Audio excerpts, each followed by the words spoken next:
қалайсыңдар? Сәлеметсіз. Жақсы.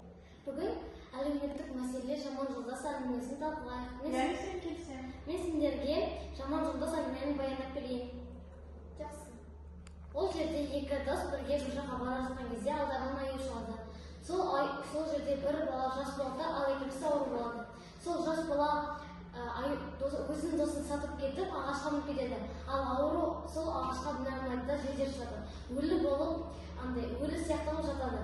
Оны естігенше аюлар өлі тиіспейді. Сосын аю сол ауру баланың қасына келіп, дем ала алмай жатқанын көргеннен кейін кетіп қалады. Сосын сол жас бала түсіп, оған сұрайды: "Саған аю не айтты?" дейді. Сосын сол ауру бала былай айтады: "Маған аю былай сыбырлады: сені қиын сәттерде сатып кететін достармен жолдас болма" деп айтты дейді. Жаман болып адамға көмектеспейтін және сенімсіз дос. Жақында менің басымнан да осыған ұқсас жағдай орын алды. Менің ең жақын құрбыммен ұрсысып қалдым. Мен оның туған күні туралы ұмытып кеттім. Сосын ол маған ренжіп қалды. Мен оны түсіндіруге уақытым болмады. Сондықтан да мен одан кешірім сұрау үшін оған сыйлық алып бердім. Ол сені кешірді ме? Иә, ол мені кешірді. Сосын екеуміз қайтадан дос болып кеттік. Мен сен үшін қуаныштымын. Сендер бұл Ыбырай Алтынсарин әңгімесі туралы не айта аласыңдар? Ыбырай Алтынсарин бірге досқа адал болуды үйретеді.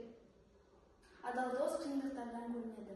Дос өмірде абай болуымыз керек. Жақсы дос өмірдің тірегі, ал жаман дос қауіп. Жақсы дос болсаң, адалдық бар жерде нағыз достық болады. 100 теңгең болғанда 100 досың болсын. Себебі саған қиындықта достар керек. Жақсы дос жанға серік, жаман дос жолға кедергі. Дос шалдырайды, дұшпан кідіріп айтады. Бүгінде біраз мәлімет алдық. Уақыт өз мәресіне жетті. Сау болыңдар. Сау болыңдар.